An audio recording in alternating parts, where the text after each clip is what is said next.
that we could finish our harvest. Because you see, this was the peak of our fishing season for the Southwest District. And there was no way I was going to let this happen, where I had to leave early. When fishing opened, I had to have help getting my boots on. I got down the ladder to the deck and I was able to slowly shuffle to get in the skiff.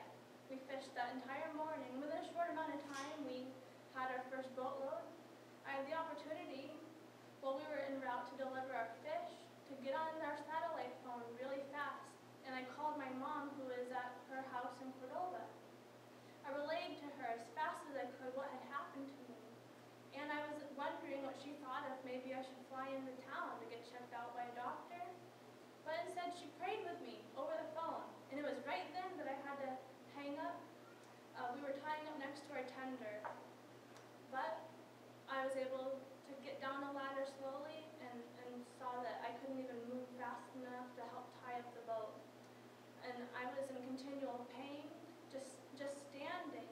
My back, my hips, my ribs, neck, everything felt like everything was out of serious order. Something was really wrong. And I couldn't even take deep breaths. And anyone who's out on a boat knows how important it is. It can be a life and death situation with heavy equipment and lines that could snap, that if you don't move fast enough, that's a life and death situation. So the tender captain that we were tied up alongside their boat, the tender captain and the crew, they all saw what kind of a sorry state I was in. And he brought me some pain relievers and a portable massage chair, one of those little electronic padded things that you can just plug into an outlet and it'll heat and do other things. And so I was able to put it in a chair and I was able to get some temporary relaxation while we delivered our fish. I couldn't even help but do the simplest things, and that made me feel really bad. And so soon after that, we headed back to the fishing grounds to catch more fish. And during the 20-minute drive back to the fishing grounds, I was able to get up in the top house again. I was switching the modes of the electronic massage chair, and I was able to do some real serious thinking. I knew, as you heard me share, I had seen miracles happen in my life before and in the lives of my other family members. And so I began to pray for another miracle. Well, we fished for the next couple of hours, and I was still in constant pain, and I had to be very careful all the time because I didn't want to hurt myself further. It was definitely frustrating. And we got another boatload of fish. And we're on our way back to the tender again. And I was able to get up to my bunk to lay down. I still had to have help even trying to get up on my bunk. I still had to hold my head carefully when I laid down, and I didn't want there to be worse injury. Something was wrong with my skeletal structure. That's the only way I can describe it. Well, as we're driving back to the tender, and we're getting closer to them, our satellite telephone rang. And my captain answered, and the caller asked to talk to me. I thought it was my mom, thinking maybe she had lined up a flight to come pick me up and bring me into town. So I'm lying there on the bunk, and I said, "Hello?" And a friend's voice said on the other end of the phone, and I can still hear their voice so clear right now. They said, "Crystal, hi.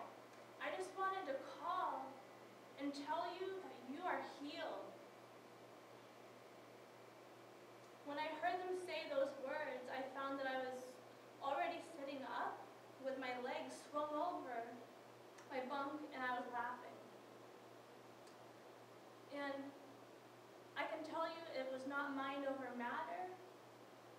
The pain actually went away instantly. So much pain, discomfort, everything was normal, instantly. Instantly, when I had heard those words on the telephone, and they went straight into my heart, and I believed that. I said on the phone, "I know, I'm healed." And I jumped up, and it just so happened that our boat was pulling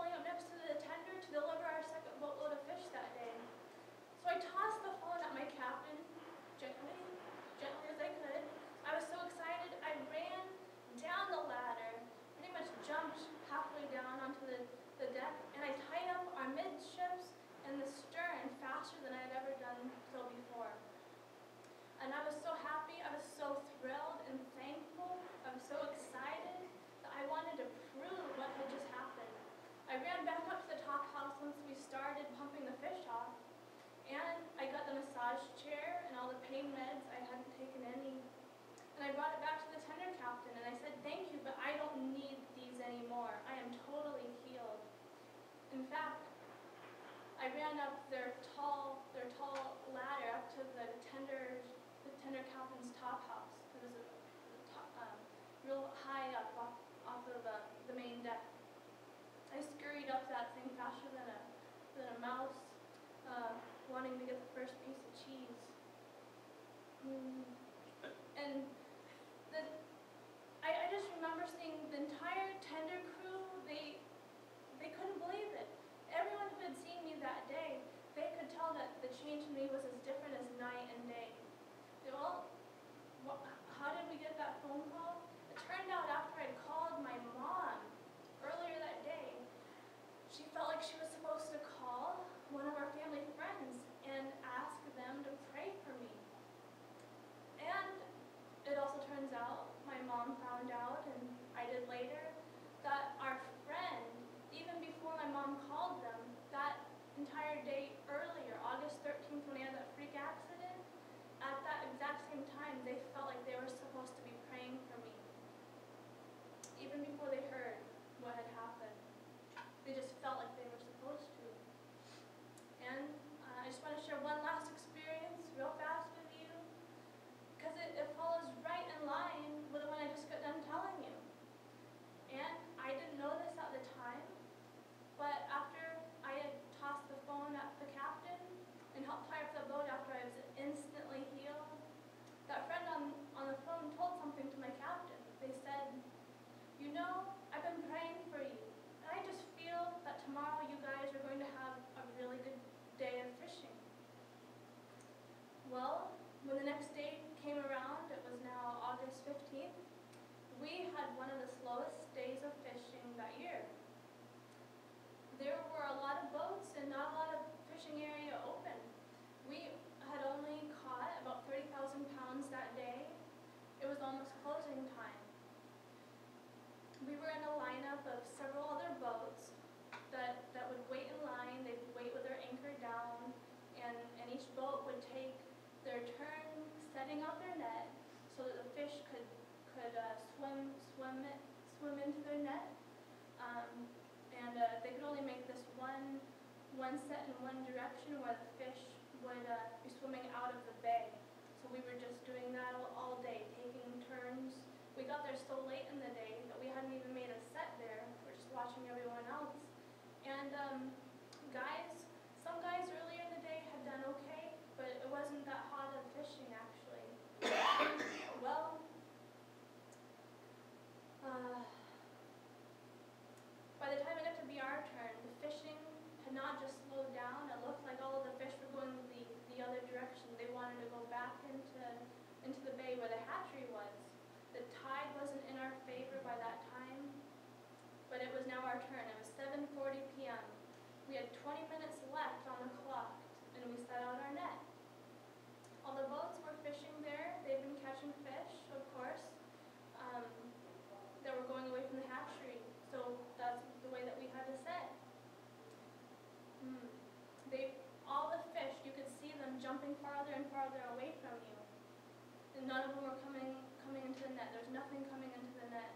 And the water is so clear that you can see from a far ways away. It was a beautiful day. You could see all the way up to the hatchery. Tons of jumpers. As far as your eye could see up to the head of the bay. None of them were coming our way. In a conversation with a captain, it was a conversation, I say, between the captain and the skiff driver. It goes something like this. I got on the radio and I said, "You know, the fish are going the wrong way?" And he said, "Yep,